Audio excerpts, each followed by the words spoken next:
Ang dragon ng China ay natalo ng tigre ng Pilipinas. At ano ang ginawa ni Pangulong Bongbong Marcos Jr.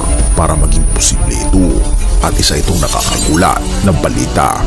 I am very confident that it will be a successful round of discussions. The Philippines continues to attract the interest of European companies looking to expand in the region. The Philippines is still one of the fastest growing economies in Asia, and that the growth figure shows that the country's stability amid global uncertainties.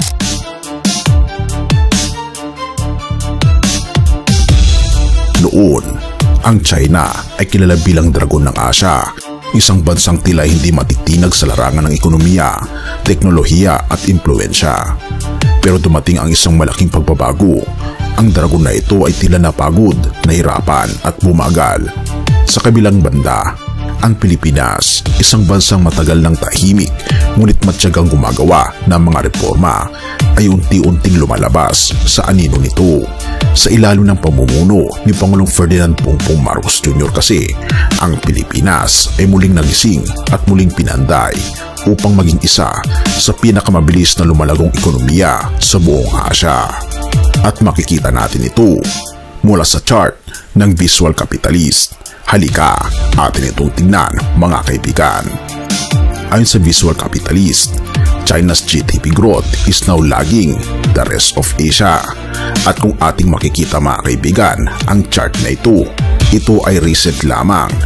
Kapansin-pansin, ang nangunguna ay ang India at Philippines, na ang chart na ito ay nagbibigay ng visual na representasyon kung gaano kabilis lalaki at lalago ang GDP ng iba't ibang bansa sa Asya mula 2023 hanggang 2026. At kapansin-pansin mga kaibigan, ito ay in-outsource mula sa CIC, HSBC Global Private Banking, at recently lamang ito inihayag ng Visual Capitalist na ang Pilipinas at India ang nangunguna sa pinakamalakas na ekonomiya sa buong Asya, habang pumapangalawa naman ang Indonesia at sunod dito ang Malaysia na may 5.7%, Thailand 5.4%, Singapore 5.3%, Vietnam 4.7%, ang mayamang Japan ay halos doble, mahigit ang baba nito sa Pilipinas na 4.1%,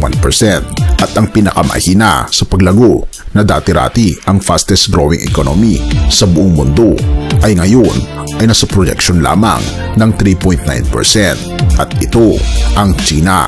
The Marcos administration confident of hitting the low end of its growth target range this year. Philippine and European Union officials are confident the Philippine-EU Free Trade Agreement talks will be completed before the end of the Generalized Scheme of Preferences Plus by 2027. I am very confident that it will be a successful round of discussions. The Philippines continues to attract the interest of European companies looking to expand in the region. To capitalize on these economic strengths, the Philippines is committed to implementing major policy reforms. The EU-Philippines FTA has even greater significance, and it represents a pillar of stability, shared commitment towards openness and rules-based trade.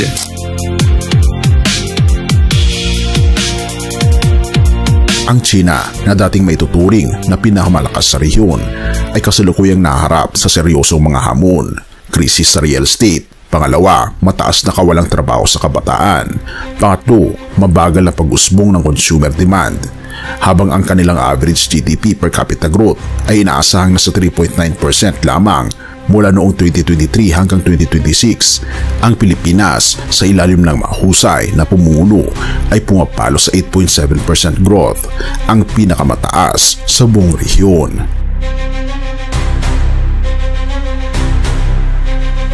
Sa liderato kasi ni Pangulong Bongbong Marcos, binuksan ang mas maraming oportunidad sa pamamagitan ng mga programang tulad ng Build Better More na hindi lamang nagbigay ng trabaho, kundi nagpalakas din ng infrastruktura sa buong bansa. Pero hindi lamang ito tungkol sa mga kalsada at tulay.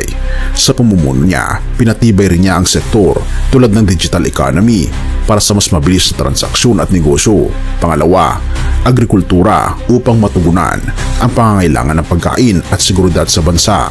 Pangatlo, renewable energy bilang tugon sa pandaigdigang pagbabago ng klima. Therefore, ang Pilipinas ay hindi na lamang tumatayo bilang isang tigre. Ito ay isang tigre na naghahari, mas maliksi at mas handang harapin ang anumang hamon.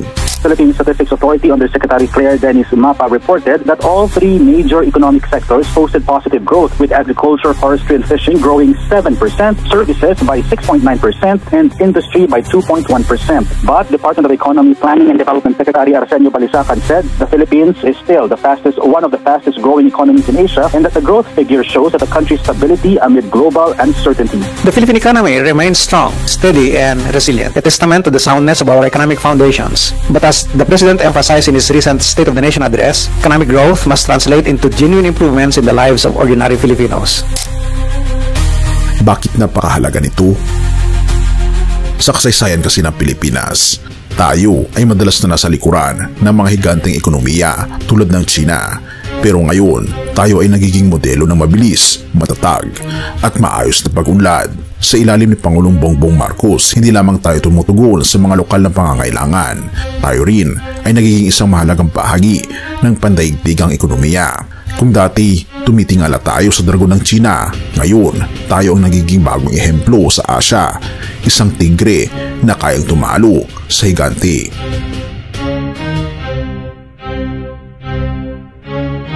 Sa kabila ng mga hamon, patuloy ang pagsulong ng Pilipinas. Ang tagumpay na ito ay patunay na kapag ang lider ay may malinaw na layunin, may malasakit sa kanyang bayan at may tapang na humarap sa mga pagsubok, anumang imposible ay kayang maging posible. Kaya tanong ko sa inyo, naghahanda ka na ba para sa mas maliwanag na kinabukasan ng Pilipinas?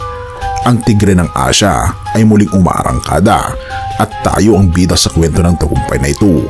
Ano sa tingin mo mga kaibigan ang iyong palaisipan patungkol sa content na ito? I-comment mo naman sa ibaba upang malaman ko rin ang iyong kuro-kuro. Ang Diyos ang may hawak ng lahat ng kapangyarihan sa mundo. Siya ang naglalagay ng mga lider na may layuning magdulot ng kabutihan sa kanyang mga tao. Sa pamumuno ni Pangulong Bongbong Marcos Jr., makikita natin kung paano ginagamit ng ating Panginoong Diyos ang mga lider upang magdulot ng pagbabago at pag-asa sa isang bansa. Ang tagumpay ng Pilipinas ngayon ay isang patunay na kapag ang lider ay sumusunod sa tamang landas, ang isang bayan ay kayang bumangon, magtagumpay at maging inspirasyon sa iba. Ngunit ito rin ay paalala na dapat nating patuloy na ipanalangin ang ating mga lider kaibigan, sapagkat sila ang itinalaga ng ating Panginoong Diyos upang gabayan tayo.